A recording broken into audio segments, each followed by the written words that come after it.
and I'm the founder and executive director of the Foster Care Alliance. The program I'm going to tell you about today is a program called the Mother's Advocacy Project, which does just that, advocates for healthy families, one mom at a time. Most families in foster care have experienced significant trauma throughout their lives, yet they're given no trauma intervention.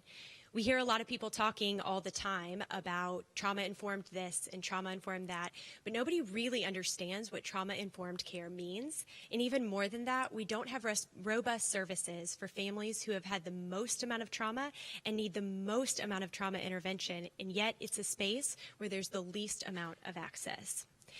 What is trauma-informed care anyways? Trauma-informed care is looking at clients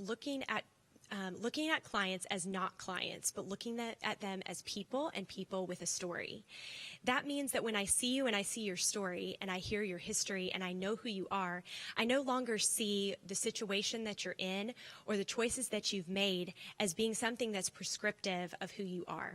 I no longer see you as a person who is a homeless person. I now see you as a person who is experiencing homelessness.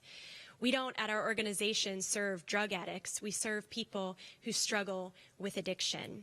You see, for us, trauma-informed care is seeing them as people first and then seeing those symptoms second. What we want to do at the Foster Care Alliance through the Mother's Advocacy Project is we want to see all families in foster care, both birth families as well as children in foster care, be able to get the trauma intervention that they need. Where did this start? This started with my son, who is this adorable child here. I think everybody says this about their kids, but my child is a delight and a miracle and the most amazing thing that ever happened in my life. But when I think about foster care and I think about my journey, I had a few big surprises. My first biggest surprise was that I adopted, because when he first came, he was supposed to stay for one weekend, 2 days, and I was a single mom who had signed up and said, okay, sure, I can take a kid into my home. How hard could this be? So after 2 days, they said, oh, we need a little longer. We need a little longer. Well, 3.5 years later, I ended up adopting him. And the way that happened was not because I was pursuing adoption from the beginning, but was because I honestly, my second surprise, fell in love with his birth family. I got to have a great relationship with his mother and his grandmother and his father and his siblings. And from there, I began to realize what their story was and that they were no longer just a bump in the road or somebody that had hurt him or made decisions that had hurt him. But they were a significant part of our story and a significant part of his life, and one that I wanted to continue. So what's interesting about our story that's different than most stories in foster care is that his parents surrendered him directly to me to adopt, and we continue to have a relationship to this day. The Mother's Advocacy Project was developed out of this love and care for his family, seeing these stories and wanting to see a change. I didn't want to see services just provided to birth moms just to check off a list, but I actually wanted to see families heal. I started learning a lot about trauma in the brain and crazy terms like neuroplasticity and the way that things are rewired. And I started saying, okay, I see that this is happening in my child with therapy, and I'm seeing that all this is happening, but can it happen with adults? And so I partnered up with a psychologist, you see her name there, and we began to write a model that is new to anybody, and we're in the process of studying it now, but it is a model that not just provides services, but breaks the intergenerational cycle of maltreatment and poverty by providing evidence-based, trauma-focused programs and support to families in the child welfare system, as well as those caring for them. What we have seen is by not just providing a trauma-informed service, but something that focuses on the trauma that this mother had in her life and focusing on being able to reset her brain, help her understand triggers, and be able to start understanding her own trauma and how it can be assimilated into her life and make her a healthy and strong survivor. We're seeing reduction in trauma symptoms. We're seeing a reduction in parenting stress. One crazy story, we had a mom who came in that had been diagnosed with bipolar and schizophrenia and those sorts of things. Now, she wasn't actively experiencing active psychosis at the time, but we saw it and we said, okay, but she's also showing that she has complex clinical PTSD.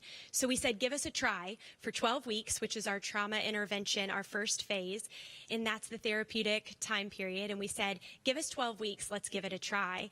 We went through the intervention, and after the first phase, before she entered phase 2, both bipolar and schizophrenia were no longer on her psychological evaluation. What was amazing about, and that was done externally by another provider. What was amazing about that was it was actually the symptoms of trauma that was showing up as mental illness instead of mental illness. Well, now we know what we're working with. Now we know how we can actually heal her family. We see an increase in emotional stability, an increase in stable employment, an increase in stable housing. These trauma-focused interventions, we want to see them standard. We want to see them, as I said earlier, as something that every person has access to, regardless of where they are in the system.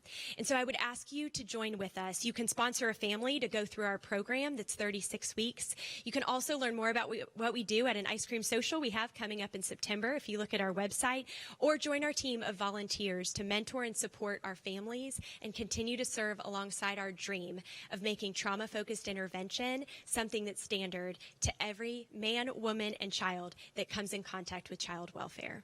Thank you.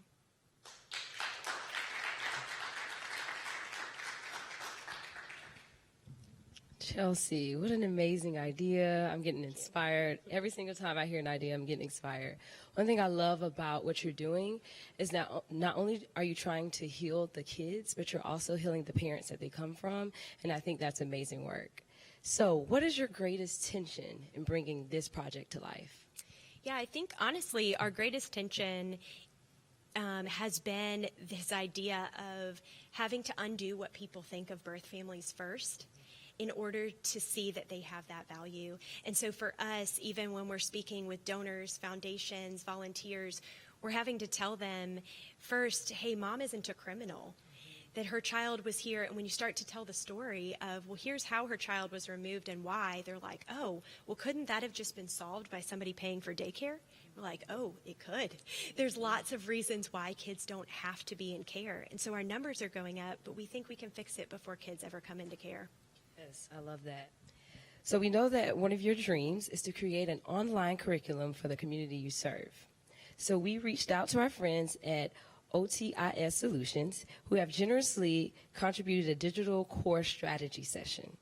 In this half-day intensive, Otis will explore your curriculum goals, desired learner outcomes, and work with you to have a game plan to bring this curriculum to life. Congratulations. That's awesome. Thank you so much.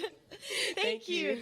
That's exciting. That will help us to be able to expand way faster than brick and mortar. Yes, that's the plan. Thank you you so much.